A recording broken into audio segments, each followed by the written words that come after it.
అందరికీ కూడా నమస్కారం అండి. 2019 నుంచి 2024 వరకు హత్యలు, దాడులు, అత్యాచారాలు, దమనకాండలు, విధ్వంసాలు, విద్వేషాలు, ఇన్ని రకాలుగా రాష్ట్రాన్ని మొత్తం నాశనం చేసేసి దానికి తగిన మూల్యం చెల్లించుకున్నారు. అసలు మీరొద్దు, మీ పార్టీనే వద్దు అని చెప్పి ఆంధ్ర రాష్ట్ర ప్రజలు మిమ్మల్ని 11 సీట్లతో కూర్చోపెట్టారు.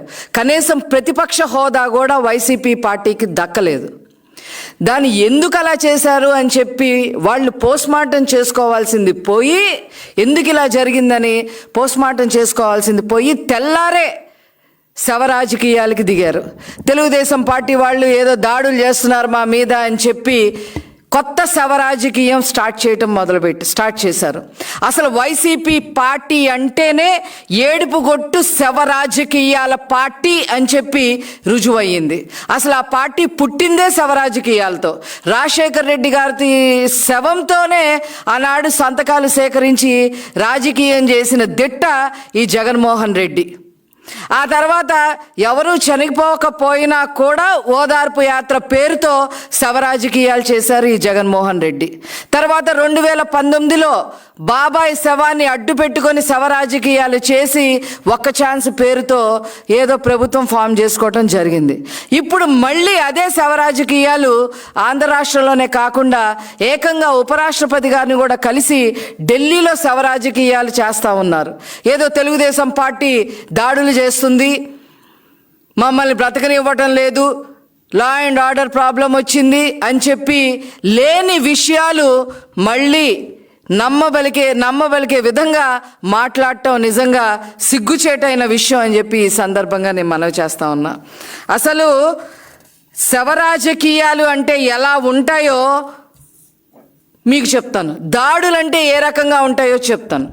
మా కార్యకర్తల పైన కానీ మా పార్టీ పైన కానీ ఏ రకంగా దాడులు చేశారో వాటిని దాడులు అని అంటారు అని చెప్పి మీకు గుర్తు చేయడానికే ఈరోజు నేను ఈ ప్రెస్ మీట్ అటెండ్ అవటం జరుగుతుంది.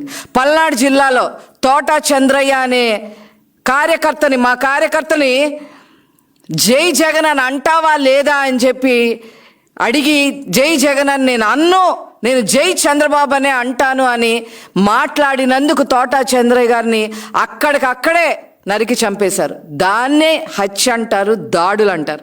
అలాగే పల్నాడు జిల్లాలో కంచర్ల జల్లయ్య యాదవ్ అనే అతన్ని ఇదే రకంగా నరికి చంపేయటం జరిగింది. అదేవిధంగా దాచేపల్లిలో మాజీ సర్పంచ్ పరిశెట్టి అంకులు, కాపు సామాజిక వర్గానికి సంబంధించిన సర్పంచ్ని దాడి చేసి కత్తితో నరికి పొట్టలో పేగులు బయటికి వచ్చేలాగా మీరు హత్య చేశారు అనే విషయాన్ని ప్రజలందరూ కూడా గమనించారు. ఆ రకంగా వాటిని దాడి చేయటం, హత్యలు చేయటం అని అంటారని మీకు చెప్పదలుచుకున్నా. అలాగే అమర్నాథ్ గౌడ్ని మా అక్కని ఏడిపించదురా బాబు అని చెప్పి నోరు తెరిసి తమ్ముడుగా అడిగినందుకు నోట్లో గుడ్డలు కుక్కి పెట్రోల్ పోసి చంపేశారే తెల్లవారుజామున, దాన్ని కక్ష రాజకీయం, దాడి చేయటం, చంపడం అనేది దాన్ని అంటారు. అదేవిధంగా ప్రకాశం జిల్లాలో ట్రాక్టర్తో హనుమాయమ్మ అనే ఒక ముసలావిడిని గుర్తించేశారు. అదేవిధంగా చంద్రబాబు నాయుడు గారి ఇంటి మీద మాజీ ముఖ్యమంత్రి వారు Z+ కేటగిరీలో ఉన్నారు, వారు ఇప్పుడు ప్రెసెంట్ ముఖ్యమంత్రిగా పనిచేస్తూ ఉన్నారు. అలాంటి చంద్రబాబు నాయుడు గారి ఇంటి మీద మీ ఎమ్మెల్యే జోగి రమేష్ని దాడికి పంపించారు మీరు. వాటిని దాడులు అని అంటారని చెప్పి ఈ సందర్భంగా తెలియజేస్తా ఉన్నా. అలాగే మా పార్టీ ఆఫీస్ పైన మీరు మధ్యాహ్నం పూట నిస్సిగ్గుగా వచ్చి దాడి చేసి మా సోషల్ మీడియా పర్సన్, ఒక చేనేత వర్గానికి సంబంధించిన వ్యక్తి బద్రి అనే అతన్ని తల పగలు కొట్టారు. ఎదురొచ్చిన వాళ్ళందరినీ, మా నాలెడ్జ్ కమిటీలో ఉన్న వాళ్ళందరినీ కూడా వాళ్ళని కూడా చితకబాదారు. దాన్ని దాడి అని చెప్పి అంటారు. అదేవిధంగా పట్టాభి గారిని ఏ రకంగా చేశారో మీకు నేను గుర్తు చేయాల్సిన పని కూడా లేదు. అలాగే అధికార పార్టీకి చెందిన ఎమ్మెల్సీ ఒక దళితుడిని చంపేసి పార్సిల్ చేశారు. దాన్ని దాడి శవ రాజకీయం అని చెప్పి అంటారు. అదేవిధంగా మాస్క్ అడిగినందుకు ఒక దళిత డాక్టర్ని పిచ్చోడు ముద్ర వేసి దాడి చేసి పిచ్చోడు ముద్ర వేసిన హీన చరిత్ర కూడా మీదే అని చెప్పి నేను చెప్తా ఉన్నా.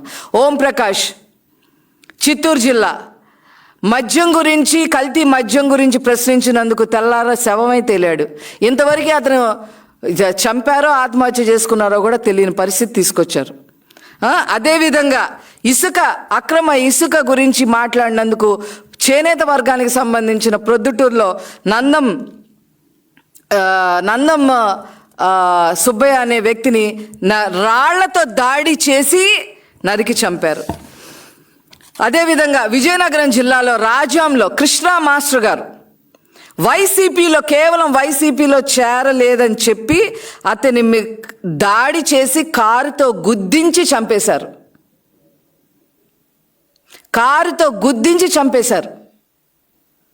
అతన్ని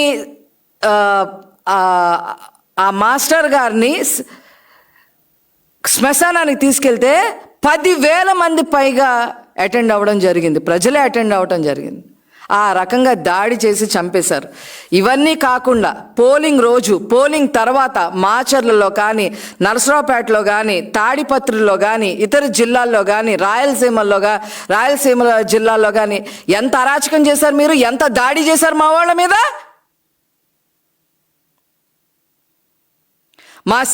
మా నోళ్ళు కట్టిచ్చేస్తూ ఉంటారు చంద్రబాబు సార్. దేనికైనా దాడి పరిష్కారం కాదు, చట్టపరంగా వెళ్ళాలి, చట్టపరంగా శిక్ష పడాలి అని చెప్పి ఎప్పుడు నూరిపోస్తూ ఉంటారు మాకు.